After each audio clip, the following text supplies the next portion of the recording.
আসসালামু আলাইকুম ওরহমতুল্লাহ তাআলা বরকাত। নাহমাদুহু ওয়া নুসাল্লি আলা রাসূলিহিল কারীম, আম্মা বাদ। জুলাই বিপ্লব ও বিচার বিভাগ, আমাদের দায়বদ্ধতা শীর্ষক আজকের এই বিশেষ আলোচনা সভায় সম্মানিত সভাপতি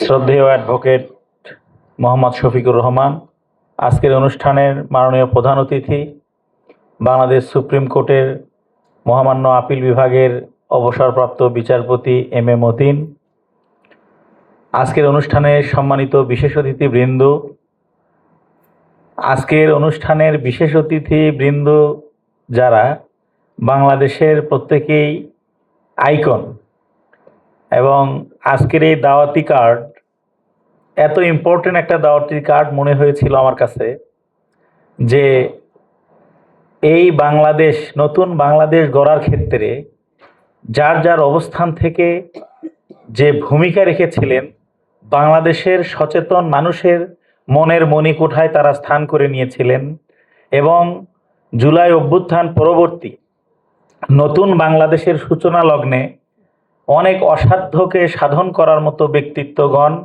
এই বিশেষ অতিথির চেয়ার অলঙ্কৃত করেছেন।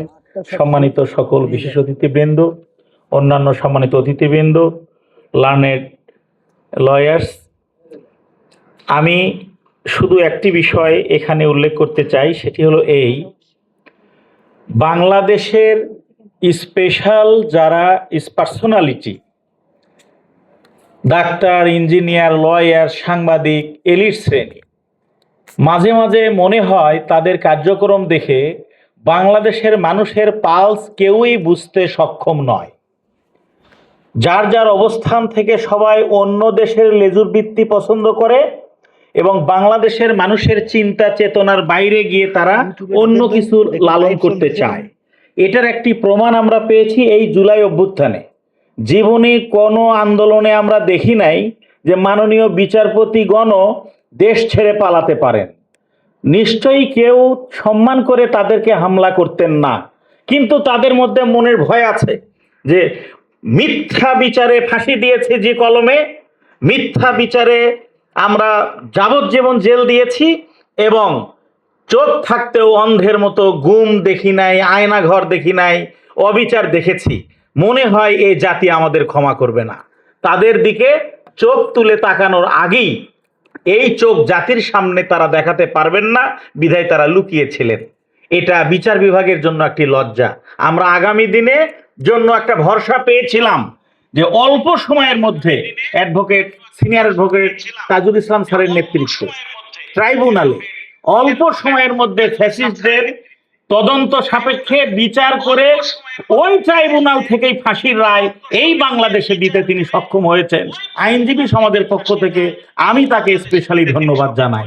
আগামী দিনেও আমরা জাতির জন্য এই মেসেজটি রাখতে চাই, বিচার বিভাগ হোক আর যে কোনো ময়দান হোক না কেন, যে কোনো সেক্টর হোক না কেন, বাংলাদেশের সিংহভাগ মানুষের কনসেপ্ট বিদেশি প্রভুদের আধিপত্যবাদ মুক্ত স্বাধীন সার্বভৌম দেশপ্রেমিক বাংলাদেশ গঠনে যারাই দালালি করতে আসবে, যারাই লেজুর ভিত্তি করতে আসবে, জুলাইয়ের অভ্যুত্থানের মতো আবারও আবু সাইদরা জেগে উঠবে, আবারও আইনজীবীরা জেগে উঠবে এবং বাংলাদেশ চির উন্নত মানসির হয়ে পৃথিবীর বুকে থাকবে ইনশাআল্লাহ।